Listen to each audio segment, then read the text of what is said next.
what is the alternative though? Okay, so I know we talked about adenosine. I'm going to mention a few other crazy things. Niacin is really important. Most people are niacin deficient. When you feel itchy when you drink pre-workout, that's niacin. Niacin's a B vitamin. Trello can look this up. I can't remember if it's B6, B12, B3. It's one of the Bs. Niacin is responsible for expanding your blood vessels. When your blood vessels expand, your blood flows a lot faster, and this is what gym rats call a pump. It's a B3. B3. Niacin is B3. Is that what's in like Viagra? Maybe. That's not a joke.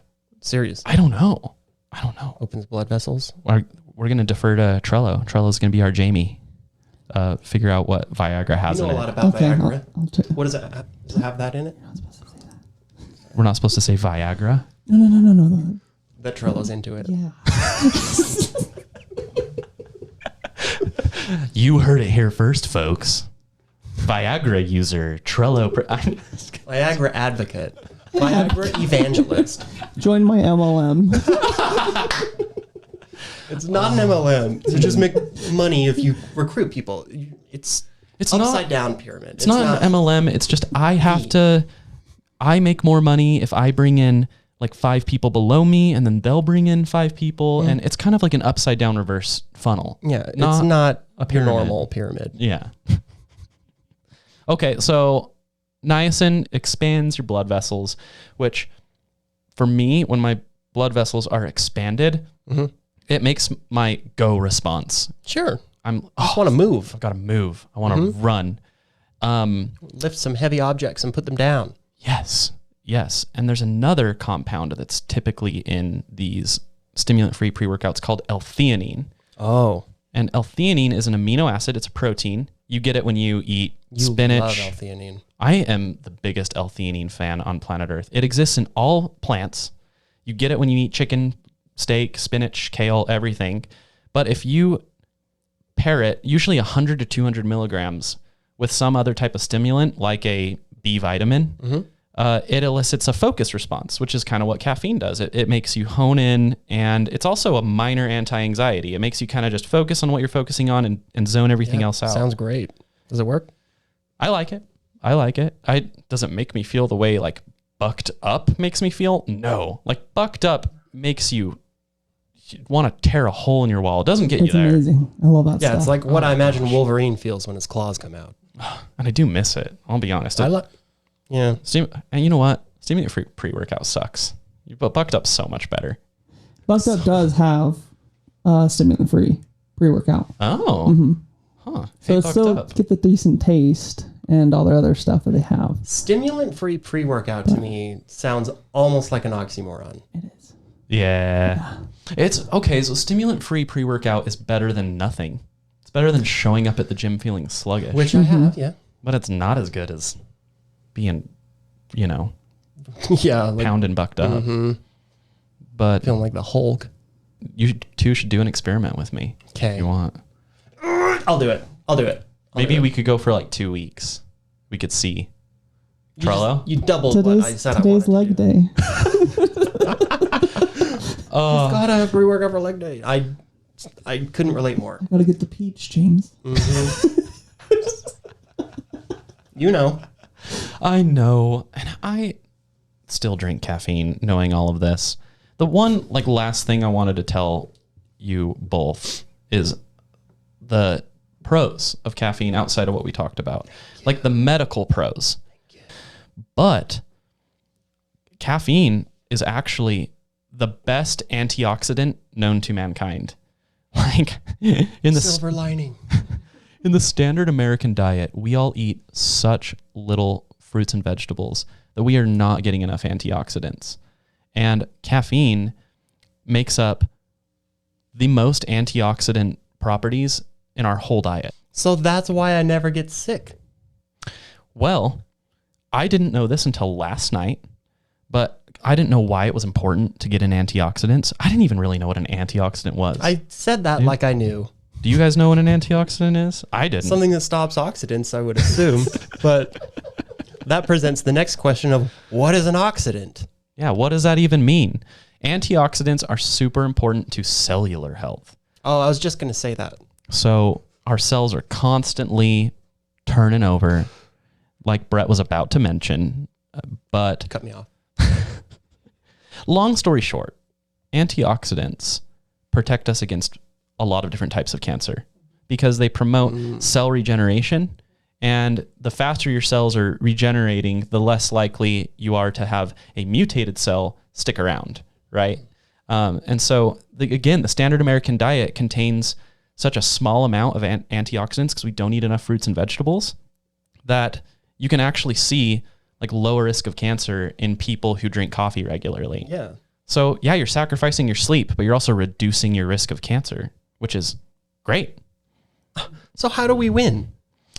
I want to convince everyone that caffeine is absolutely a drug. Like weed, no doubt. like I'm on alcohol, that page. Yep. like all the other drugs, caffeine is a drug. It is a Dare to drug. resist. You are consuming drugs every single day. I hope I've convinced you of that. So quit this all drugs are bad narrative. Get that out. Enough of that.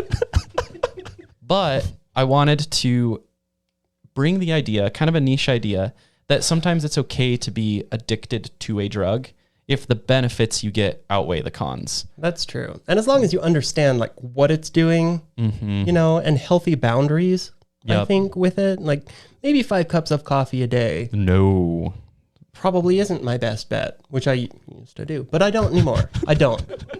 He hasn't done that in at least 3 hours. Doctor, I don't. You gotta hit that 72 cups though. Voltaire No. did it. Look at where it got him. You can write the new Constitution. He invented Constitution 2.0. With pictures, with diagrams. This time with illustrations. Are you tired of reading the boring Constitution, the one you're not sure what it all means? Introducing the fun Constitution, written by me, Brett, Introducing on Brett's- caffeine. Introducing Brett's Constitution. Hi. Brett's caffeine Constitution.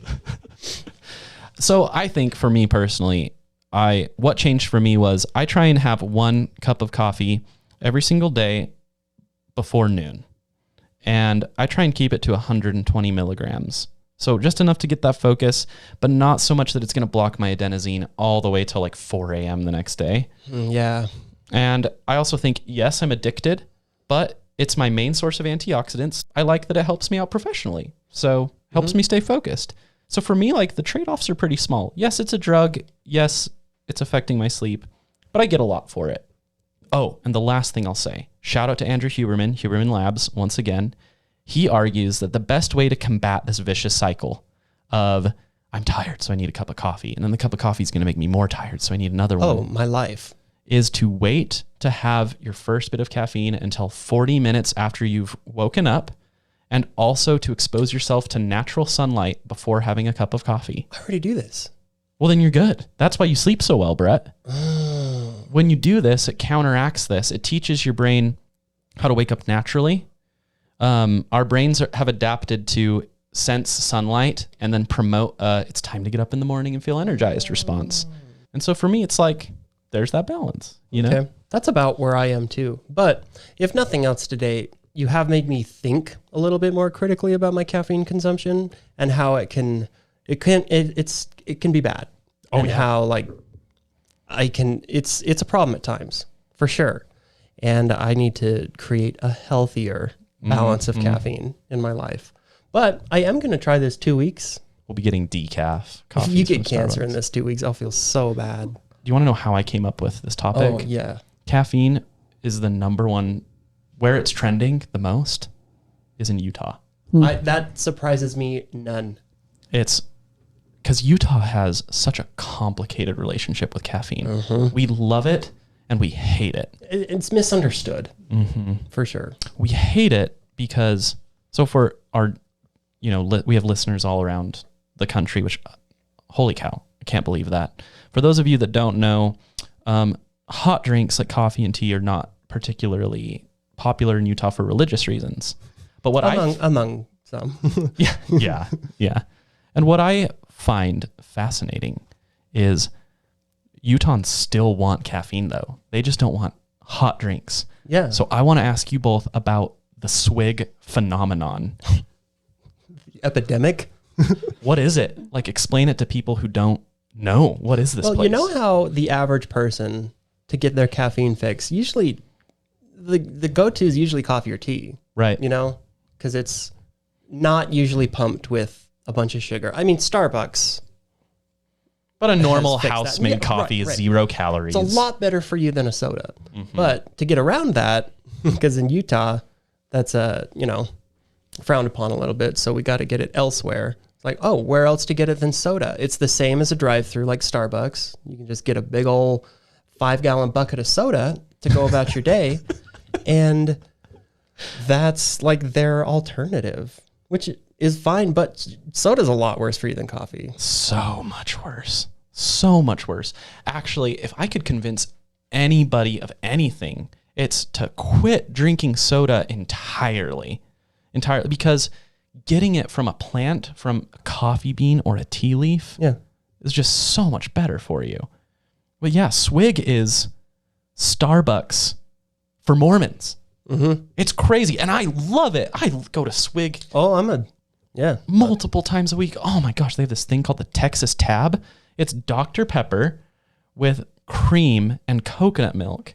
And oh my gosh, I could drink that. I've never been to Swig, but that actually sounds pretty dang What? good. Never. Or Fizz, or any of those. I can't believe that. So Really? it's- You Never not like been to- soda? Not really, no. Oh, you're a better man than me. Yeah, I need really. to quit. That's the one thing. We got to quit soda. 100%. Brett is, you're off the rails, dude. This is an intervention. If anything we've learned today, it's that I have a problem. So my point is that with Swig, particularly, that humans need and love caffeine so much that they will reinvent the coffee shop. They're like $5 sodas. It's ridiculous. They're so expensive, but they're, oh my gosh, they're delicious. They got at least 1,000 grams of sugar per cup. I'm joking, but maybe not. Good. I don't freaking Good. know. But I don't know. You want to go get some Swig? Yeah, let's go get some. Now that sounds delicious.